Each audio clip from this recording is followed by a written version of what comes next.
We have a box like your water meter box in our yard. In fact, we have 3 of them. Should have 4, we only have 3. And inside that box, you lift the lid off of it, there are valves for changing sprinkler systems directions. Have a 4-system directional thing on the house, but by doing these, you can make it 8 and water more of your yard. By the way, I believe every homeowner should have a sprinkler system so that when you have a spare moment, you'll have something to do. Because especially in the past few weeks, I've had something to do with that thing all the time.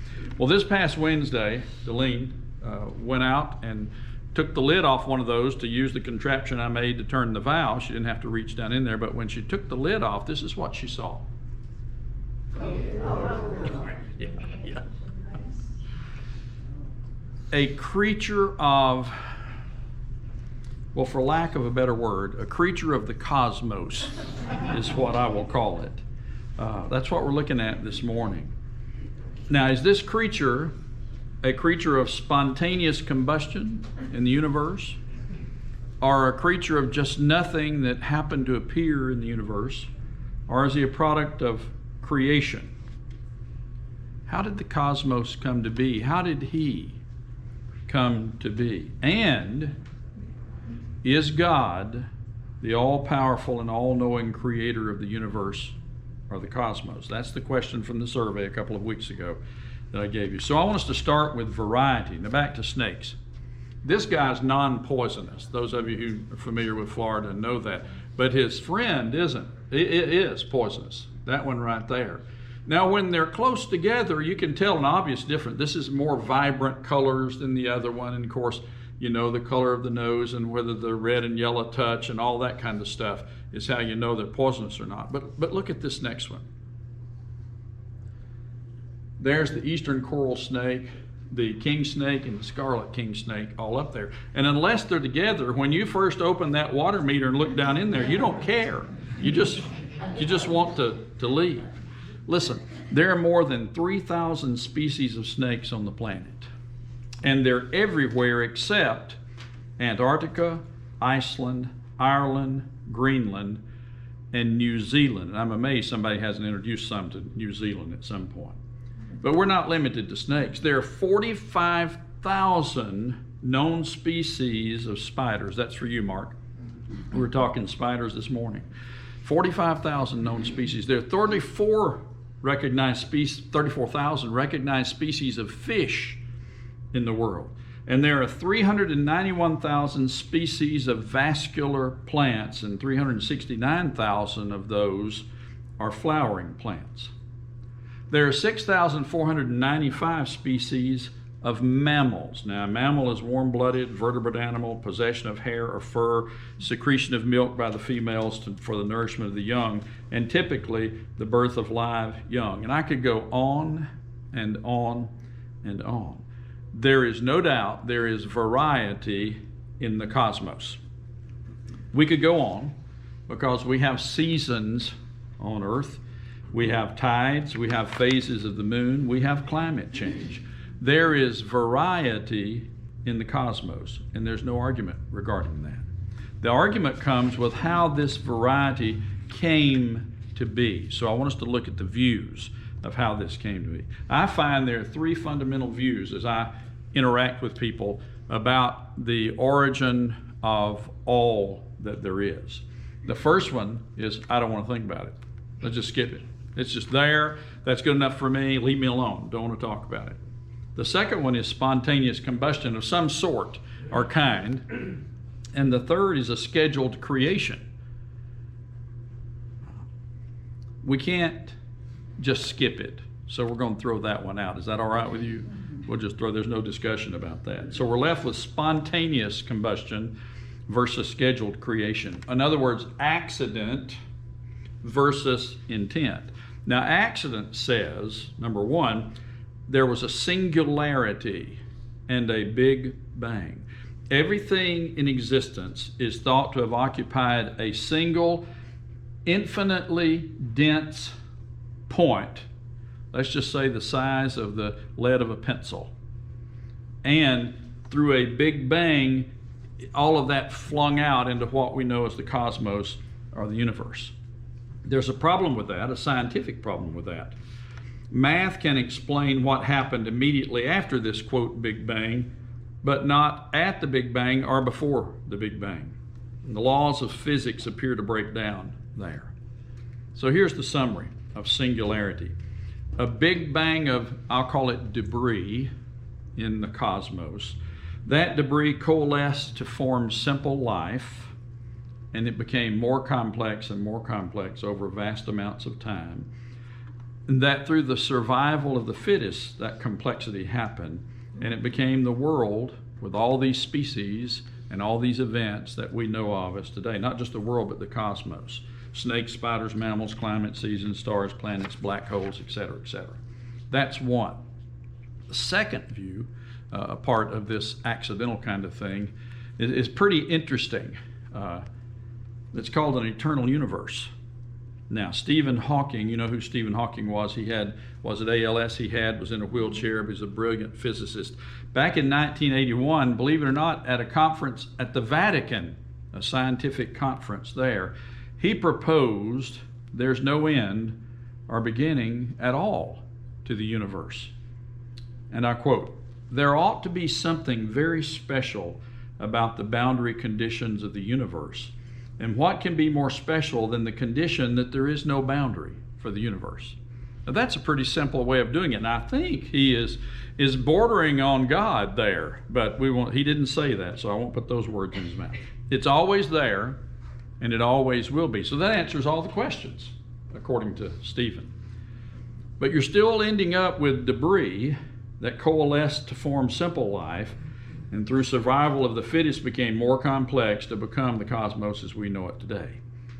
An eternal universe filled with debris causes us to ask a fundamental question. How? What was before that? Even if the universe were eternal, where did the debris come from? And is the debris eternal? On the one hand, you have singularity and Big Bang, where something came out of nothing, or you have an eternal universe filled with debris, and you have what physicists called entropy. You see, in entropy, things simplify. They don't get more complex. I think it's the second law of thermodynamics, where there's a gradual decline of things to disorder. Never, ever, ever have we found a tendency of things to become more ordered and more complex in anything that we do. Let me illustrate for you. This box is the universe. This flashlight is a flashlight.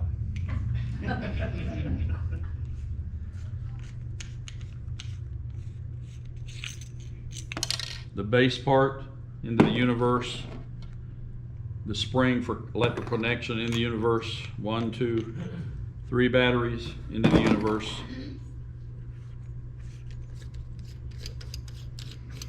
Now I can only take this so far. Well, it did come all the way apart. It didn't the other day when I was practicing.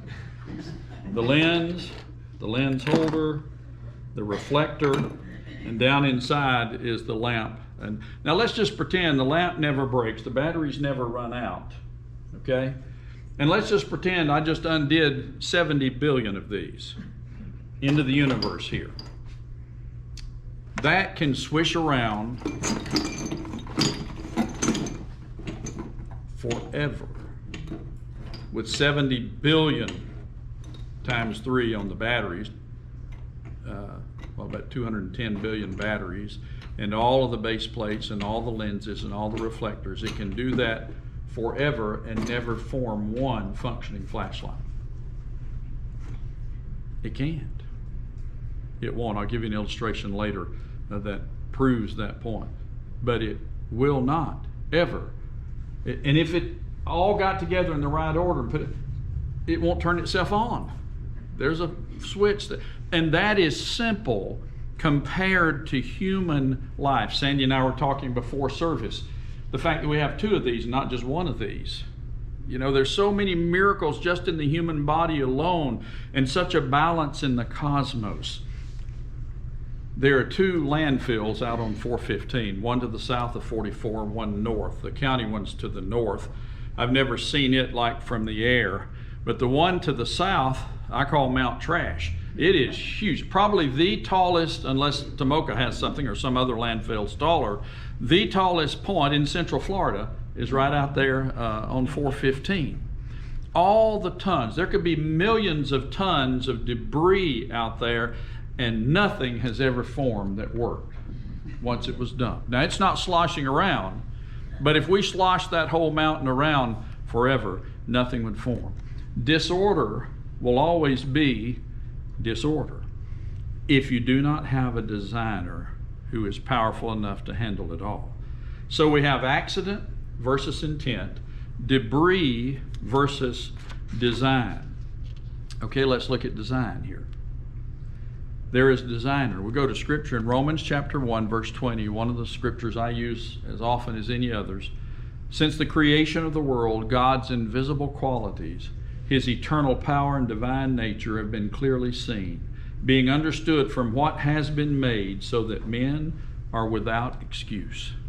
There's a designer. And anybody with any rationale can look out there or look in here and see that, or watch a baby be born and know that for sure. John Glenn flew in space on a couple of occasions. One of them, he was 77 years old on the Space Shuttle Discovery, the oldest man ever to fly in space. Here's what John Glenn says: to look at the window, as I did that first day, to look out at this kind of creation and not believe in God is to me impossible. That designer is God. That designing is summarized in the book of Genesis. Chapter 1, verse 1. In the beginning, God created the heavens and the earth. On the first day, there was light. On the second day, there was sky. On the third day, there were land, seas, and vegetation. On the fourth day, two great lights and the stars. On the fifth day, birds and water creatures. On the sixth day, land creatures and man. And then on the seventh day, God rested. And here's what it says in Genesis 2:4. This is the account of the heavens and the earth when they were created, when the Lord God made the earth and the heavens. A designer who is eternal, creating a cosmos with complexity built into it. In other words, animals according to their kinds, plants according to their kinds. That requires, and this is the question we had from our survey, an all-powerful and all-knowing creator of the universe, of the cosmos, who not only creates, but once you've created, there's a bigger problem. What's going to hold it together? Now, the scriptures tell us in John 1, through Christ all things were made. Without him nothing was made that has been made. Without going deeply into it, Christ was at creation, the Holy Spirit was hovering over the creation, and God was certainly there. But in Colossians 1 it says, Christ is before all things, and in him all things hold together. The Father, the Son, and the Spirit not only created, they hold it together. Mark Batterson says, you may feel as if you are sitting still right now, but it's an illusion of miraculous proportion. Planet Earth is spinning around on its axis at a speed of 1,000 miles per hour. Every 24 hours, planet Earth pulls off a celestial 360, turns all the way around. We're also hurtling through space at an average velocity of 67,108 miles per hour. That's not just faster than a speeding bullet, it's 87 times faster than the speed of sound. So even on a day when you feel like you didn't get much done, don't forget that you did travel 1,599,793 miles through space. And I wondered why I was tired. To top things off, the Milky Way, of which our Milky Way galaxy, of which our solar system is a very, very, very minute part, the Milky Way is spinning like a galactic pinwheel at the dizzying rate of 483,000 miles per hour. Folks, an all-powerful God, an all-knowing creator of the universe, or the cosmos, is what's happening, causing and holding all of this together. Now let's look at the truth. We have the truth of logic, look outside and know that there's a designer. The truth of scriptural history, Genesis 1, for instance, telling us how God and what he did, not necessarily the specifics of how he did it. That's what science does. It discovers how he did things. And the truth of biblical insight that sees beyond the physical and reads the very heart of man, the non-physical parts of man. Now, the option you choose, whether some form of spontaneous combustion, accident, or intent, or designer, the option you choose dictates your worldview, the template by which you look at the world and you make evaluations on the world. It takes less faith to believe in design than it does debris. Say that with me, or after me. It takes less faith to believe in design than it does debris. Truth comes with design. And now the vision, the outlook in this truth. As you look at the world, as you go through life, as you encounter difficulties, as you sometimes just stand in awe of all of the cosmos, you can know for certain that God cared enough to design that cosmos for his kids. Genesis 1, verse 26. God said, "Let us make man in our image, in our likeness, and let them rule over the fish of the sea and the birds of the air, over the livestock, over all the earth, and over all the creatures that move along the ground." So God created man in his own image. In the image of God he created him. Male and female he created them. God blessed them and said to them, "Be fruitful and increase in number. Fill the earth and subdue it. Rule over the fish of the sea and the birds of the air and over every living creature that moves on the ground." Then God said, "I give you every seed-bearing plant on the face of the whole earth and every tree that has fruit with seed in it. They will be yours for food. And to all the beasts of the earth and all the birds of the air and all the creatures that move on the ground, everything that hath the breath of life in it, I give every green plant for food." And it was so. God saw all that he had made, and it was very good. And that was the evening, and there was the morning, the sixth day. That's a gift from God to us. Are we the only us's in this huge cosmos? I don't know. That's up to God. Seem likely that we're not, because we're a tiny speck. You talk about a singularity. We're a tiny speck in a huge something that God created. Let me give you some opinion of others, though. I find these very interesting. The French mathematician Leconte de Nouveau examined the laws of probability for a single molecule of high dissymmetry to be formed by the action of chance. He found that, on an average, the time needed to form one such molecule of our terrestrial globe, one molecule of the whole Earth now, would be about 10 to the 253rd power. Now I looked that up. That's 10 trioctogentillion is what that is. But, he continued ironically, let us admit that no matter how small the chance it could happen, one molecule could be created by such astronomical odds of chance. However, one molecule is of no use. Hundreds of millions of identical ones are necessary. Thus, we either admit the miracle or doubt the absolute truth of science. And that's not a criticism of science, it's just science discovers how God did things, but science is not absolute truth. God is absolute truth. Near the end of his life, French philosopher Jean-Paul Sartre said, "I do not feel that I am the product of chance, a speck of dust in the universe, but someone who was expected, prepared, prefigured. In short, a being whom only a creator could put here." John Stott, in his work Basic Christianity, shares the most fundamental truth about God. God always makes the first move. Whether it is in creation or our personal relationship, we're never first to the scene. In the beginning, God, the first 4 words of the Bible, are more than a way of launching the story of creation or introducing the book of Genesis. They supply the key which opens our understanding to the Bible as a whole. They tell us that the faith of the Bible is a faith in which God takes the initiative. The point is that we can never take God by surprise. We can never anticipate him. He always makes the first move. He is always there in the beginning. Before we existed, God took action. Before we decided to look for God, God had already been looking for us. The Bible isn't about people trying to discover God, but about God reaching out to us. On Christmas Day, 1968, 3 astronauts of Apollo 8 circled the dark side of the moon and headed for home. Suddenly, over the horizon of the moon rose the blue and white Earth, garlanded by the glistening light of the sun against the black void of space. Those sophisticated men, trained in science and technology, did not utter Albert Einstein's name. They did not even go to the poets or the lyricists or the dramatists. Only one thing could capture the awe-inspiring thrill of this magnificent observation. Billions heard the voice from outer space as the astronaut read it.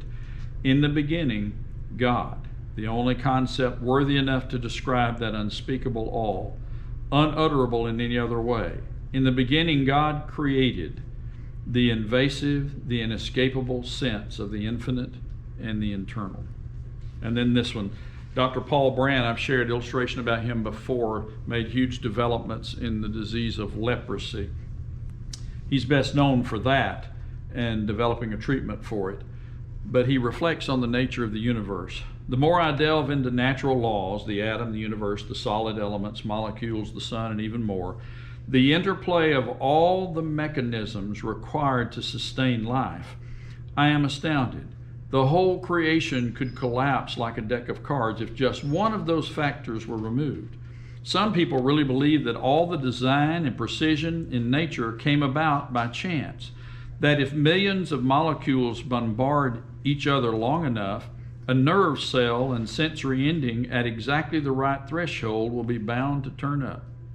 To those people, I merely suggest that they try to make one, as I did, and see what chance is up against. I have an assignment for you this week. These aren't yours, so leave them alone.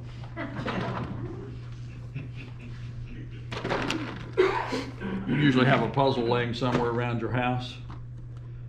Just leave it laying out and shake it every now and then. And at some point toward the end of the week, look inside and see if the puzzle's been put together. That's what we're asking people to believe, is that something this simple can't do that. Then things more complex can never do that, unless the hand of God is putting the puzzle together.